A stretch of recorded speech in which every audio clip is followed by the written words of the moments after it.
It's the one thing that we all have, the mind. But it's the one thing that we don't have a manual for.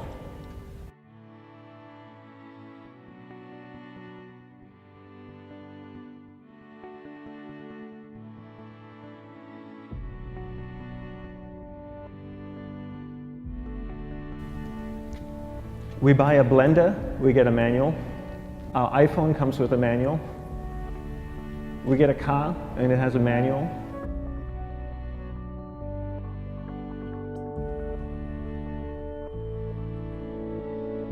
Nobody teaches you how to use the mind. There's no manual for the mind. So this, I think, is one of the most essential things in making progress in our life, is really understanding how our mind works. It's the one thing that we have to live with 24 hours a day, 7 days a week. We have no choice. Imagine if most of you slept 8 hours a day, which most of you don't. You slept and you were awake 16 hours a day. In the 16 hours you practice your awareness just randomly moving from one thing to another, to another, to another. All day practice being distracted. What would you be good at after 6 months? You did the 16 hours a day, you just allow your awareness to jump from one thing to another, to another. I'll tweet right now, I'll switch to text messaging, then I'll go to email. Oh, my phone's ringing, so I'll answer the phone. And then somebody's speaking to me, so I'll have 2 conversations at one time. And I'll just do this 16 hours a day, 7 days a week. So you get it being good at distracted. After 1 year, you're an expert at being distracted. After 1.5 years, they'll invite you to give keynote talks on being distracted. You're so good, you practice 16 hours a day. So the same works for the opposite. If you practice being concentrated 16 hours a day, what would you become good at? You become good at concentrating. And all it takes is practice. By just doing one thing at a time. Keeping your awareness on one thing at a time. And you integrate this into everything that you do in your life. So the best way to do it is pick a few opportunities in your everyday life. For example, we all speak with people. When I speak with somebody, I give them my undivided attention. I keep my awareness on them, and the conversation is really brief. Why? Because we're concentrated. We're not being distracted. A 10-minute conversation normally just takes 3 minutes because you're just so focused.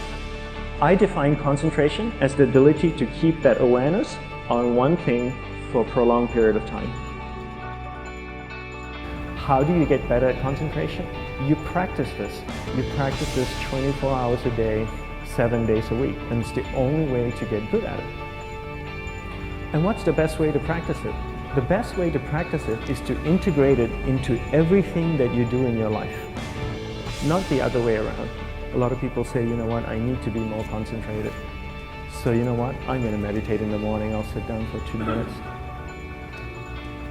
Okay, now I'm Zen master.